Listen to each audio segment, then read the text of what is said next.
Hello, this is David Geckel from Baltimore, Maryland, and I'm a Leeds United fan. And we're back, bitches, and we're never fucking leaving. Careful. And you're listening to the DU Football Show.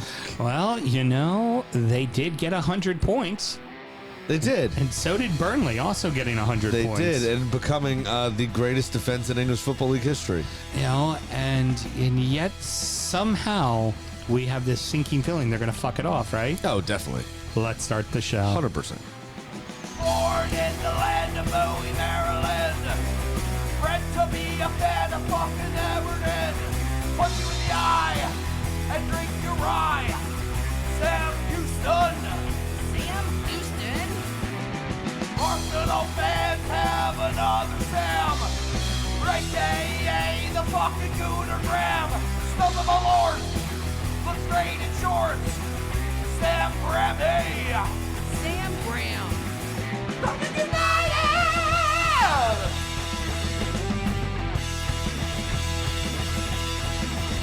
Fucking United!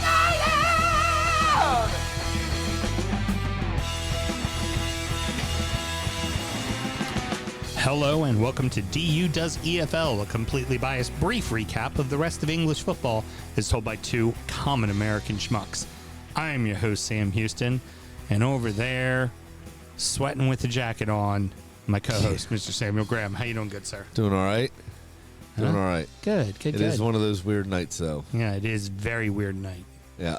We, for those of you that aren't near us, we have a little bit of rain going around the DMV at the moment. It's a bit gray today. When the sun went down, dropped to about 65, which in and of itself is fine and comfortable. But the rain that is coming down are very cold raindrops. And then you get that little bit of a breeze because of the storm. So then you're fucking cold all the time. So then you dress appropriately. And the second you get enough distance away from your house, rain stops and it's just humid as fuck. And now you're way overdressed. Welcome to Maryland weather. And, of course, on the ones and twos, Producer Mel. How you doing over there, Producer Mel? Trying to catch up on 2 weeks of fantasy games. Very good. All right. Well, oh, my God. Sure Billy wants to know, can Burnley even come close to the same kind of defensive record again? The Prem, and Graham gets an RT2 reference. Yay. That's a good one. The thing is going to be because it came out beforehand, yes, but it's a cultural icon. Come on, it's going to be hard for them to do again when they're going to lose their goalkeeper and both of their fucking center backs. Yeah, and Scott Parker has already proved 3 times he can't do it in the Premier League. Yeah, so I assume yeah, no but he looks so good while he doesn't do it. Listen, Brett's going to need to throw a lot of prayers up. We're recording at the DU Public House just outside the nation's capital. You can check us out wherever you get your podcasts. And, of course, streaming live every single Monday night. Should you want to chat with us, there is many ways that you can. Mr. Graham, tell the good people how they can get in touch. Absolutely. It's at DU Football Show on all the social medias and dufootballshow@gmail.com to get in touch via email. Excellent. And for those of you who do not trust our judgment completely fucking entirely off, we are not drinking the exact same thing we drank in the last show because it is Cinco de Mayo. We do fucking know this, and we do have a good sense. We are actually drinking a little something different. We are enjoying the Tears of La Rona. This is an extra añejo. This happens to be one of the most sought-after extra añejos in the market just because it's really, really hard to come And by. one of my favorite brown liquors. This extra añejo is aged 8 years. And it is finished in 3 separate barrels. It is finished in sherry barrels, Scotch barrels, and brandy barrels. And it is bloody motherfucking delightful. On the shelf, if you can find it, I want to say is like $3.99. Burns the eyes, not your mouth. Yeah, $3.99 a bottle, I want to say it is. $3.99, like $399? Yeah. Oof. If you can find it. Right. There's very limited release every year. They're very hard to come by. So, do you know about La Llorona? Do you know what that is? La Llorona. Nope. It's a witch. Sure isn't. Kinda. Yeah. So she is the vengeful ghost of a woman that drowned her children in a body of water. due to her husband's unfaithfulness and a fit of jealous rage, drowned her kids as a way to get back to him. You know, there's at least 3 cultures that have a ghost story like that. Mm-hmm. And now she wanders. And then our culture, which has that in fucking reality. Hey, look. Now she wanders weepingly by bodies of water in Mexico, going, "Have you seen my babies? Have you seen my babies?" Basically. Meanwhile, Casey Anthony goes, "Have you seen my shots? Have you seen my shots?" Yeah. And then potentially kill your kids too. Yeah. Yep. Because she doesn't have hers and she can't just leave nice things be. And I found that out actually well before I knew what this was called. And so when you said that, I said, "Oh shit!" I Googled it to make sure I got the story right. Right. But yeah, I've heard of this this urban legend prior to you saying it, which is pretty good. What I love is you very much get the brandy nose. It very much has that. It does have that sweet big, grape, sweet nose, rustic. but you get kind of that Scotch brininess in the flavor. And it finishes very dry like a sherry. Really wild. Whoa. Did you make a face? No, that's crazy. Yeah. There's a lot going on there. There is a shit ton going on there. It is. It's brandy and agave sweetness up front. Mm-hmm. There's a ton of wood. When I say rustic is a nice way of saying dusty. Yes. Because most people say dusty sounds like a bad trait. Right. So you not say necessarily. rustic. So you say rustic. It tastes like it's been in a basement, but Yeah. it's not astringent. It's a good thing. Yeah. And you get that off the brandy. 100% off the brandy. The easiest expression of it I've seen out there, if you want to go try an Armagnac, that is the rusticness, the dustiness that I'm talking about. I get that agreed. heavily off of pretty much every Armagnac I've ever had. But brandy has the best chance of having that sort of rustic idea. That is fucking bonkers. Mm-hmm. And you get that salinity of a Scotch, even a little bit of peat to it as well. And that finishes all sherry. That's an all finish sherry. And super dry. Yeah. That's wild, man. Producer Mel, sorry to interrupt you one last time. Just wanted to get your thoughts because you like tequila.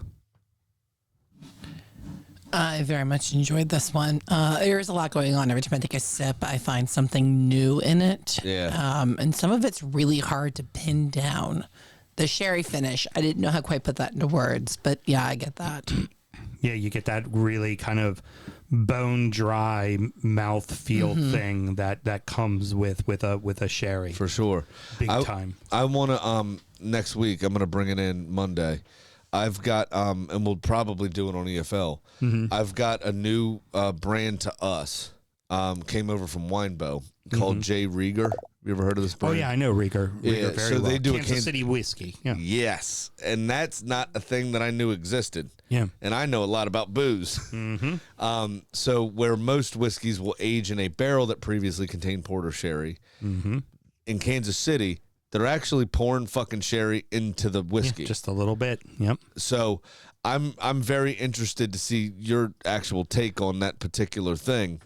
I have had the whiskey. I know it well. It is that's one of the many things Dave Pickerel had his fingertips in. Yep. Oh, it's phenomenal. You have to treat it for what it is. It's not what you think of an American whiskey. Correct. It's very different in that regards, but it's also very fucking good. Yeah, it's wild. It's what sets that brand apart from other brands. Yeah. Period. Oh, absolutely. Because their bourbon and the rye are good, but they're meh. Yeah. And you're looking bourbon and rye. You're looking about $32.99 on the shelf. The Kansas City whiskey is $39.99. Yeah. Like it's intense. It's pretty wild. I'm actually, you know what's? I'd wonder if Taylor's seen that or heard of that around living in that part of the world. Oh, I'm sure he probably has seen it before. But yeah. And like I said, with the Tears of Lorona, it is a 1 liter bottle, and it does have so like a more bang for your $400. But it is a strong if you can find it. Right. Oh yeah. It's one of those holy grail kind of ones. This isn't your normal fucking allocated shit. This isn't your Class A Azul where every store gets 2 bottles. Yeah, it ain't like that. This shit ain't around. It just isn't. And they don't even really have a lower brand for A lower you to, tier. Yeah, so it's kind of like it's even held more by the distributor as a gatekeeper. Like, how many 20 case drops of wine are you doing for me to get a couple of bottles of this stuff? Because they only get maybe all of. I remember when it was with Bacchus, I think 30 bottles came to market, and that was between Delaware, DC, and Maryland. 86 proof on it, by the way. Yeah. Oh, yeah. And I love how they don't change shit about it for the American market either. Everything's in Spanish. Yep, all in Spanish. Fucking do your research or fuck off. Yep, go to the website. They'll tell you everything you need to know about it. But other than that, yeah, it's delightful. And I thought that would be really, really fun to do for Cinco de Mayo. I was thinking about doing a mezcal originally, like doing just one of the fun ass mezcals I got, but I saw that in the back and I was like, oh yeah, let's break out this bad boy. What a way to celebrate Mexican Christmas. That is awesome. All right, let's get into it, kids. Isn't that what Cinco de Mayo is, right? See, these are nice. Like, they're still heavy, but they're a little thinner, so they do a nice clink. Mm-hmm. So, Leeds have won the championship on goal differential over Burnley. Both, as mentioned, 100 points for the year. And that's the only thing that separates it from being an unenthusiastic hand job. Yeah, yeah. The goal differential winning is like, oh, were you that good? Do you actually deserve it? Well, but both of you getting 100 points, absolutely you do. And taking nothing away from Leeds, because you have to get the goal differential and everything. But then you look at Burnley, they gave up 16 goals in 44 matches. It's wild. They gave up 16 goals. Leeds did really good at giving up 30. And it's almost like goal differential, the better goal differential, of course, wins the league. But then you look at that and you go, for fuck's sakes, they got 100 points and they gave up 16 goals. Like, in any other world, they win the fucking league. That's what, 46 games in a season, right? 46. So 2014. Yeah. So 16 divided by 46, for anybody wanting to keep track at home, is 0.347826087. So they gave up less, roughly, it's not less, excuse me. I misspoke there. Not less. It's actually just creeping to over a third of 1 goal per game. Yeah. A third of 1 goal per game. Fucking insane. So every 3 games, there was a goal on the board for the opposition. That's fucking wild. You said Leeds was 30? Yeah. 30 divided by 46 is also very fucking good at 2/3 of 1 goal per game. 0.652173913. That is remarkable.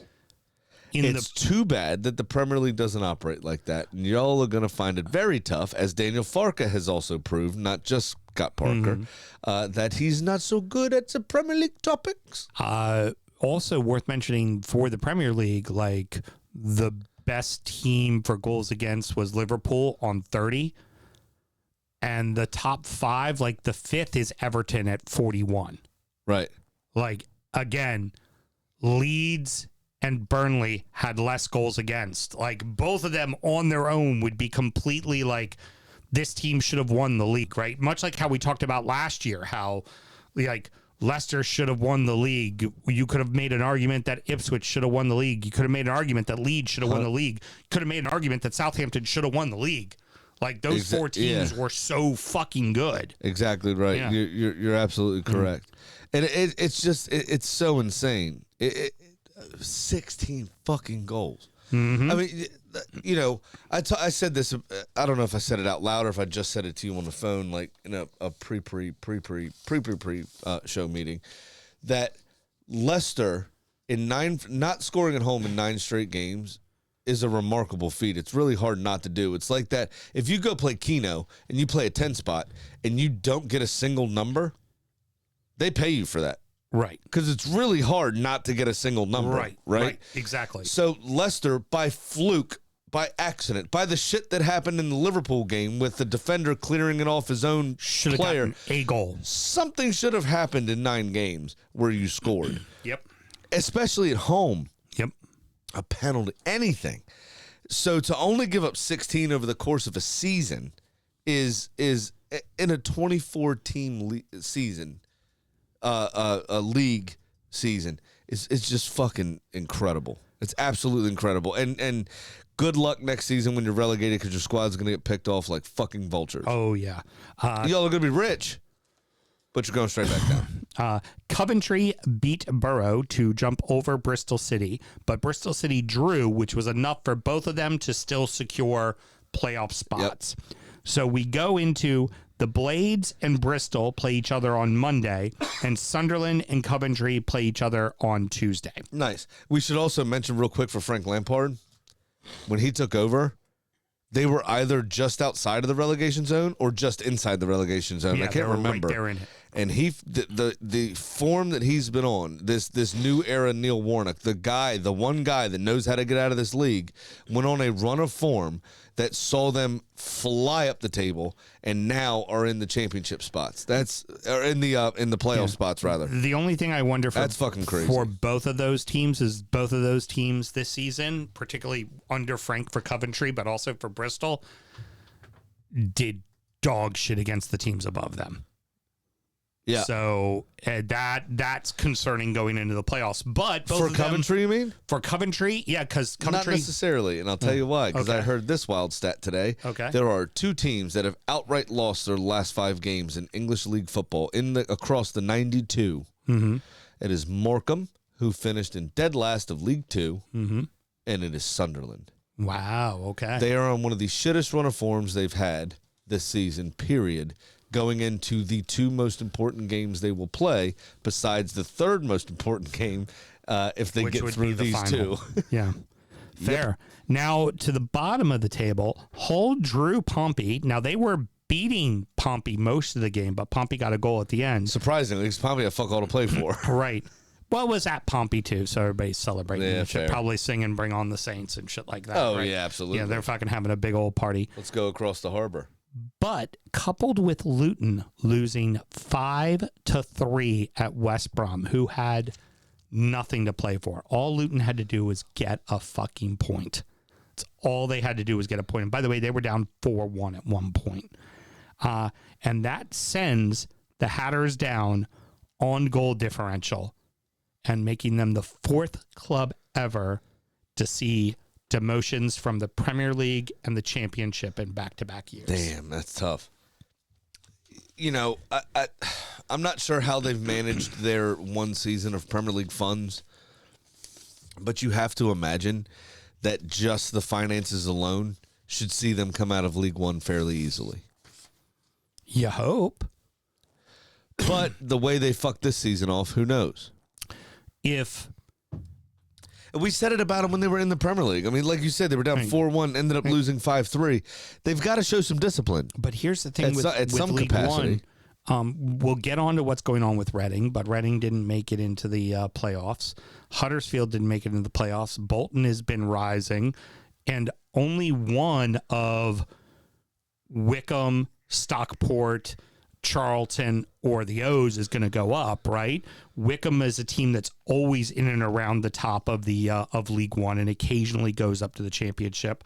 Charlton is a yo-yo club between those 2 leagues. And Stockport, everybody talks about Wrexham.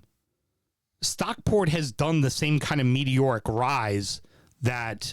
Yeah, but they don't have 2 Hollywood actors. Right. And not for nothing, they won League 2 last year over Wrexham. Yeah. So, like, They just don't know the story. So not for nothing, those 4 teams are really good. And then you couple that with the Readings and Huddersfields and Boltons of the world. Yeah, but it ain't going to be that easy for Luton. But look at the drop off, right? Especially financially, the drop off between the Premier League and the Championship we've already seen. Yeah, 2 years in a row, first time it's ever happened. 2 years in a row, all 3 promoted clubs are the same 3 going down, right? Which is a problem, right? That shows the golf in class. That's an issue. and it shows that the gap is getting bigger, right? Look at the championship in League One. You're talking about your entire fiscal operating budget of maybe 20 to 25 million, maybe 30 million max. You have to spend probably 35 million in players to be able to challenge to get up to the championship. And this is where you go bankrupt. So you have to double your operating budget on a mediocre TV deal and relying solely really on people coming out. Yeah. It's where people like Dai Young go wrong, right? We've seen that. Birmingham City have just completed the highest point total in world football, period, in a single league season. 111, right? 111. And but they were Premier League for a few seasons. They yo-yoed a couple times. Went down to the championship and were stalwarts for a few seasons, right? Mid-table to playoff sort of area for a while. Get relegated, and these clubs, traditional League One clubs that have been in that league, that mid-table for ages, couldn't even come fucking close. Yeah. And that's what I'm. Wrexham with the Hollywood money couldn't come close. But that's what you worry about, is what I'm saying, right? So you could see Luton, if they get the manager correct and they hold on to a couple of players at the spine of their team, they could roll League One next season, and then you see that golf continue to grow. Yeah. You see that golf, it gets absolutely huge. The O's are in the playoffs as they won and Reading lost. But the big thing is Dai Young will no longer be the owner of Reading Football Club. There has been an agreement made, which that will be massive for them. And they are, as you spoke about, one of those kind of clubs that, because they were stalwarts in the championship, they have the coffers. They'll be able to figure it out. Well, they should have done, but Dai Young seems to have cleaned everything out before he left. Well, I think the ownership group that comes in next will probably have money. Yeah, absolutely. And will take care of that. And, if any owner could be equated, we did this a long time ago with managers, equated to booze, Dai Young is a flaming shot of Sambuca. Just a piece of shit. Yep. That's only there to singe your eyebrows and cause disappointment. We had a name for that in the nightclubs back in the day, which you can't use. I would say you probably can't use anymore. Yeah, probably. Yeah. I'll tell you it off mic. So anyways, the O's are hosting Stockport on Saturday, and Wickham will be hosting Charlton on Sunday. And the big one down at the bottom of the league, Burton Albion had a game in hand, which they drew in the midweek, making it null and void for the final game of the season. Crawley and Bristol were going down no matter what. Burton Albion was safe on Tuesday. Yeah, it's... I'll gladly pay you Tuesday for safety today. That's an old reference, Smokey. Go fuck yourself. Hope you got that one, young buck. I'm sure he has seen Harlem Nights. Oh, I named the movie too, bitch. I would also just say that was... That's Harlem Nights. That's Popeye. Pie. What? Yeah. I'd gladly pay you Tuesday for a lap dance today. That's Harlem Nights. No, but they're making fun of Popeye. I'll gladly pay you Tuesday for a cheeseburger today. Yeah, right. But the line I said was from Harlem Nights. Yeah, Eddie Murphy. but you thought that was an original line. I didn't say I thought it was an original. I said the line that I used was from that day. Potato. Let's get to League Two. Sometimes the remakes are better. Let's get to League Two, where the Also, by the way. Dons have won the league. But first, we have to say we support the O's wholeheartedly in their playoff push. Oh yeah, big All right, time. now move on. Yeah. If it's not going to be the O's, let it be Stockport, just because somebody we haven't really seen a lot. Yeah, I would like to see that. 100%. Dons have won League Two. Port fucking Vale came in second. Bradford That's City. amazing to me. Bradford City got the third spot, so those are all getting automatic promotion. Wassel are the top seed of the playoffs, and they finally got a win. They won the final game of the season, but it didn't matter because Bradford City got a draw, and that propelled them into third place. Let me ask you a question real quick.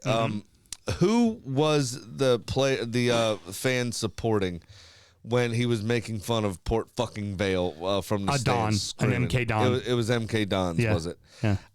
So, I mean, really, by their own standards, this is a meteoric rise as well for Port fucking Vale. For Port fucking Vale. And MK Dons can fuck off anyway. Uh-huh. exactly, because we don't like them. No, we don't like them at all because of the manner in which they left Wimbledon and their owner leaving that area in shambles. Chesterfield beat Aki to jump over Salford, Good. who drew already relegated out of the Professional League Carlisle to take the final playoff spot. Nice. So I don't mind this because I really don't like Salford City. I think, isn't like Paul Scholes part owner in Salford City? Yeah, they were a team that's only been around since the 90s. And Right. they basically bought a club and made a club in a city that they just pumped a bunch of money into and shot them right up the league quickly. Yeah, and it's a bunch of the old United boys, I think, that are in on that project, part of the whole class of 92. But the weird bit is Paul Scholes bites his daughter's toenails, and that's common knowledge amongst a lot of people, and I just can't be having that. No, that's kind of That's wrong. gross. I don't like that. It's weird.